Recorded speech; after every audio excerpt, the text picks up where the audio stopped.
Accounting equation chapter में बेटा हमारा क्वेश्चन है, अकाउंटिंग इक्वेशन प्रिपेयर करनी है और balance sheet of the following basis.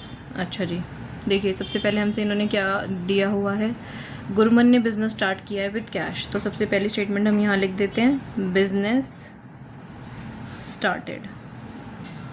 ठीक है, अब इसने कैश से बिज़नेस स्टार्ट किया, यानी हमारे बिज़नेस में पैसा आया है और साथ में कैपिटल इंक्रीज़ हुई है।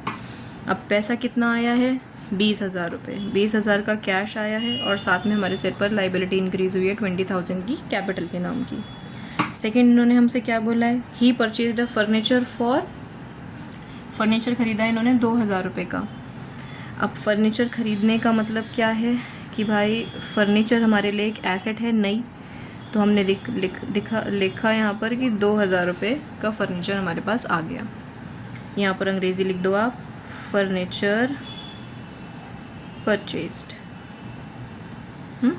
2,000 रुपये का फर्नीचर आया। अब फर्नीचर आया कैसे, पैसे खर्च कर रहे होंगे तभी तो यानी पैसे माइनस कर दो, 2,000 रुपये माइनस। अब अकाउंटेंसी में बेटा जब भी हम माइनस करते हैं ना तो हमेशा ब्रैकेट का इस्तेमाल करते हैं, तो ये ब्रैकेट इंडिकेट करता है माइनस साइन को, ओके हमारे लिए। अब आपके पास 2 इक्वेशन आ गई हैं, तो लाइन खींचो और फटाफट से एक न्यू इक्वेशन तैयार करो। न्यू इक्वेशन, ये आ गया 18,000 रुपये का कैश हमारा, 2,000 रुपये का फर्नीचर और 20,000 रुपये कैपिटल के नाम के। देखो दोनों साइड इक्वल आ रही है ना, बिल्कुल ऊपर भी इक्वल था दोनों इक्वेशंस, यानी ये हो गया मामला पूरा सेट। थर्ड इक्वेशन पे बढ़ते हैं, ही पेड अ रेंट, रेंट पे किया है हमने 200 रुपये का। अब रेंट पेड है का मतलब क्या है कि हमने खर्चा किया है, यहाँ लिख देते हैं हम रेंट पेड। अब आप खुद सोच के देखो ना, जब भी एक इंसान रेंट पे कर रहा है इसका मतलब क्या है कि उसके पास से पैसा जा रहा है, पैसा जा रहा है तो मैं यहाँ से 200 रुपये माइनस कर दूँ, बिल्कुल ठीक बात है। और ये पैसा किस वजह से जा रहा है, मेरा खर्चा है। अब मेरा खर्चा कहाँ से जाएगा, मेरी कैपिटल में से निकलना चाहिए, तो हम कैपिटल में से 200 रुपीज़ माइनस कर देंगे और ओके। तो अब आप देखो हमारी अगली न्यू इक्वेशन तैयार हो गई इसी बहाने से। इक्वेशन क्या आई, 17,800 रुपये तो कैश रह गए हमारे, 2,000 रुपये का फर्नीचर है हमारा और 19,800 रुपये हमारी कैपिटल के बच गए। देखो चेक करो दोनों साइड इक्वल है कि नहीं है, बिल्कुल। फोर्थ सिचुएशन की बात कर लेते हैं, क्या बोल रहे हैं, ही परचेज गुड्स ऑन क्रेडिट। अब उसने सामान क्रेडिट पर ख़रीदा है 3,000 रुपये का। सामान खरीदने का मतलब क्या होता है बेटा, स्टॉक आ जाना। स्टॉक उसके पास 3,000 रुपीज़ का पहुंच गया है। अब स्टॉक खरीदने का मतलब क्या है, जैसे अभी हमने फर्नीचर ख़रीदा, तो फर्नीचर ख़रीदा तो फर्नीचर आया, पैसे गए। स्टॉक ख़रीदा तो स्टॉक आया और पैसे जाने चाहिए थे, लेकिन उन्होंने कहा ऑन क्रेडिट, पैसे गए नहीं है, स्टॉक तो आ गया है। तो अब पैसे गए नहीं है का मतलब क्या है, अभी नहीं गए, बाद में तो जाएंगे।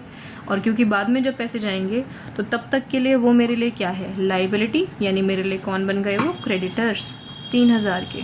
ठीक है, यहाँ अंग्रेज़ी लिख देते हैं हम कि गुड्स परचेज्ड ऑन क्रेडिट।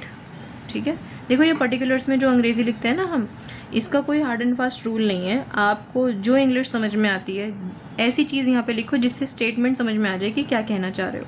और पेपर में आपको लगता है कि वक्त ज़्यादा लग रहा है या फिर मुझे नहीं समझ में आता कि मैं क्या लिखूँ, तो आप सिंपली जो स्टेटमेंट क्वेश्चन ने दिया वो एक कॉपी भी कर सकते हो, इस चीज़ के मार्क्स नहीं कटेंगे। लेकिन खाली नहीं छोड़ना है, ठीक है, लिखना ज़रूर कुछ ना कुछ, नहीं लिखोगे तो मार्क्स कटेंगे।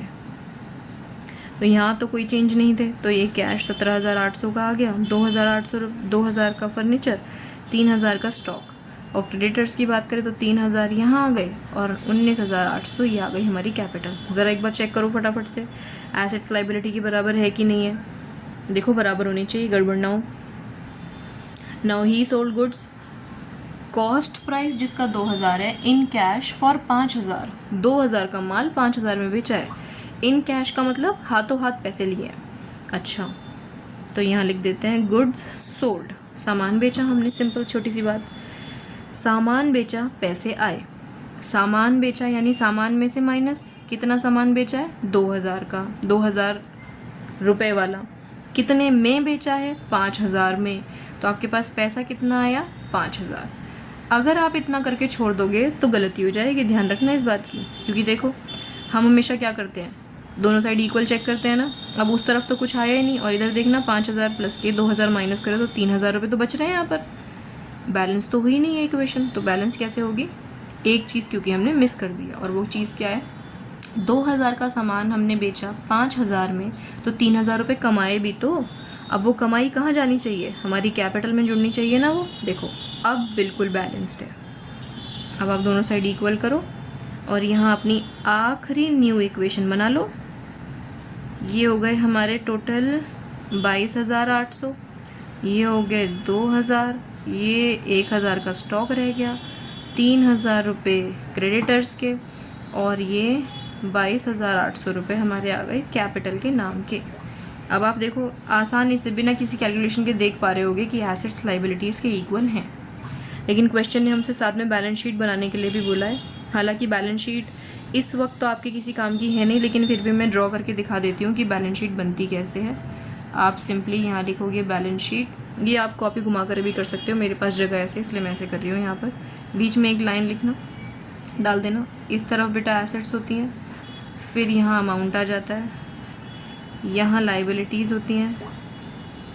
पहले मैं बना लूँ फिर उसके बाद आप लोग बनाना, ठीक है? पहले कंप्लीट देख लो। ये अमाउंट है, ये अमाउंट है, ठीक है? यहाँ ऐसे लाइन खींच दीजिए आप, और यहाँ ऐसे लाइन खींच दीजिए। ये बन गया हमारा फॉर्मेट बैलेंस शीट का। एक तरफ लाइबिलिटीज़, एक तरफ एसेट्स। अब आपकी जितनी भी एसेट्स बनकर आई हैं वो सारे एसेट वाले कॉलम में, जितनी भी लाइबिलिटीज़ निकल कर आई हैं वो सारी लाइबिलिटीज़ वाले कॉलम में, और दोनों साइड बिल्कुल मैच होनी चाहिए। बैलेंस शीट का मतलब यही है कि वो शीट बैलेंस्ड है, ये वाली साइड और ये वाली साइड इक्वल है। अच्छा, तो अब देखो एसेट साइड में क्या क्या है हमारे यहाँ पे। सबसे पहले हमारे पास कैश है। कैश कितना है? 22,800। दूसरे नंबर पे हमारे पास फर्नीचर है। फर्नीचर कितना है हमारा? 2000 का। तीसरे नंबर पे हमारे पास स्टॉक है। स्टॉक कितना है? 1000 रुपीज़ का। और अगर मैं इस साइड की टोटल करूँ तो ये कितनी आ रही है? 25,800। ऐसे ही अगर लाइबिलिटी साइड की बात करें तो हमारे क्रेडिटर कितने हैं? 3000 के। कैपिटल कितनी है बेटा? 22,800 की। इधर साइड का टोटल देखो आप, 25,800 आ रहा है। दोनों साइड बिल्कुल इक्वल आ रही हैं, बिल्कुल बैलेंस शीट एकदम परफेक्ट है। ओके।